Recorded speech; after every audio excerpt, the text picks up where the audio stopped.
Well, breaking now on DC News Now at noon, the suspect in connection to the University of Virginia shooting is in police custody.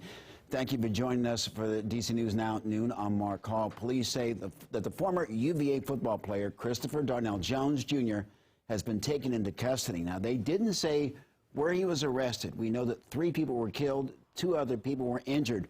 According to our sister station, WRIC in Richmond, the school confirmed the shooting happened on a bus full of students as they were returning back to the university campus after a field trip in Washington, D.C. The shooting took place on campus grounds around 10:40 last night. Classes at the school were canceled today. Someone amongst them chose to do an act of violence, and we found them dead inside that bus. And for hours, we had to process a crime scene. And I know I don't have to tell you how difficult that is for a family to not know, to see email chatter and social media. And boy, we did our best to try to keep up with that. Classes at the university were canceled today following the violence. In that same news conference, they also announced that Jones is being charged with 3 counts of second-degree murder. And the identities of the 3 victims killed in last night's shooting have been confirmed. On the left, Deshaun Perry; in the middle, Lavelle Davis; and on the right, Devin Chandler. All 3 were juniors on the University of Virginia's football team, as reported by our sister station, WRIC. Virginia Senator Tim Kaine released a statement earlier this morning, heartbroken to hear of another Virginia community devastated by gun violence, praying for the UVA community and closely monitoring the situation. We must take further action to make our communities safer.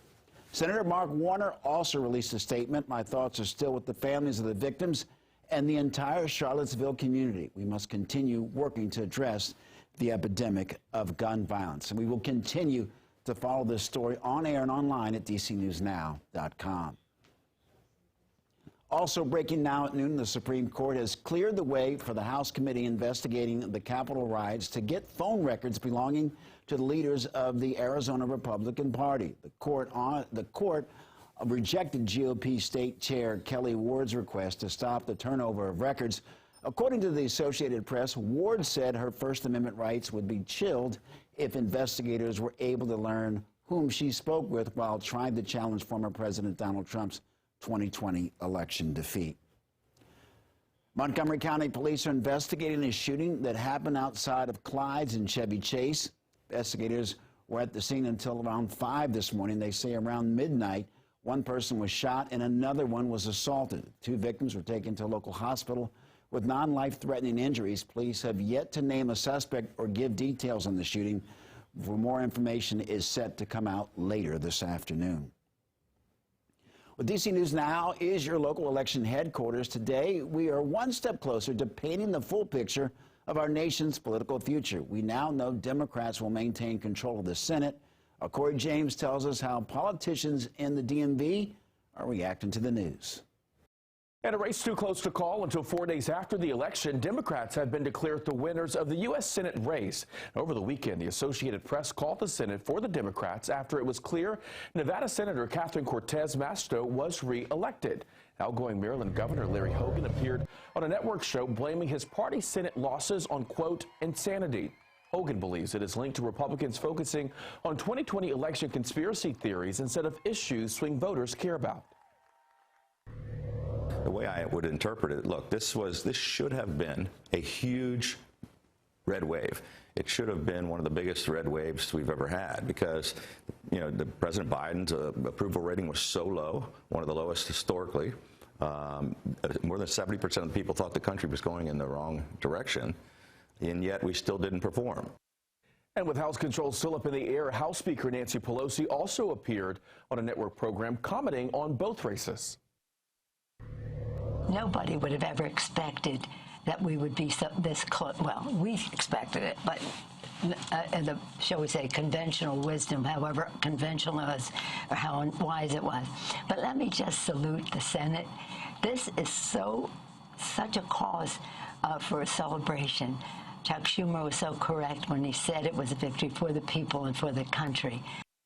Meantime, incoming Governor Wes Moore appearing on a cable network show Sunday saying President Biden's midterm position that democracy was on the line if Republicans took back Congress. Moore instead pushed back on that and said that message of unity will help all Maryland voters.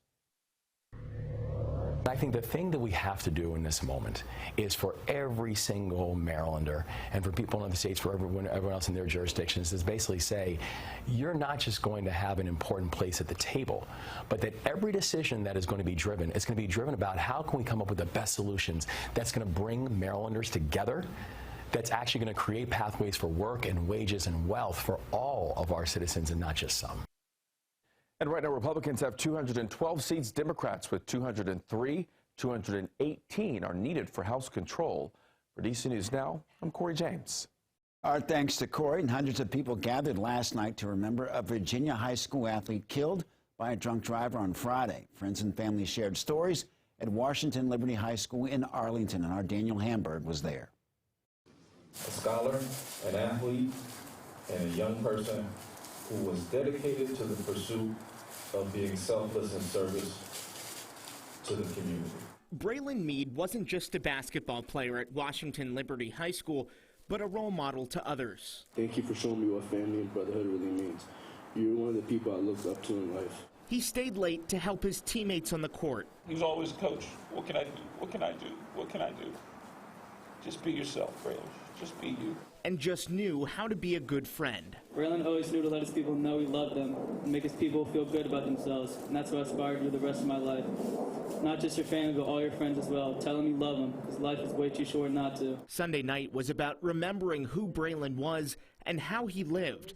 But how he died isn't lost on his friends. Teammate Noah Samuel has this message to others. To all the people who are planning to make irrational decisions before driving, before you put the key into the ignition, think about the lives you are putting at risk. Think about the selfish decisions that you're doing can impact the others on the road, including yourself. He was planning to attend Northeastern University with his girlfriend of 3 years. Our love was so meaningful and special to us. I will never, ever forget you. The Arlington community showing support for his family and friends. The response that you see here tonight doesn't surprise me. This is an outstanding community. That was Daniel Hamburg reporting. Arlington County Police have charged a teen with DUI and involuntary manslaughter. He remains in a juvenile detention facility. Well, a 13-year-old in Prince George's County is dead. Police have identified him as Jays Agnew. According to the Agnew's family, the teen was shot while raking leaves in his front yard in Hillcrest Heights. Prince George's County Police are still searching for suspects this afternoon.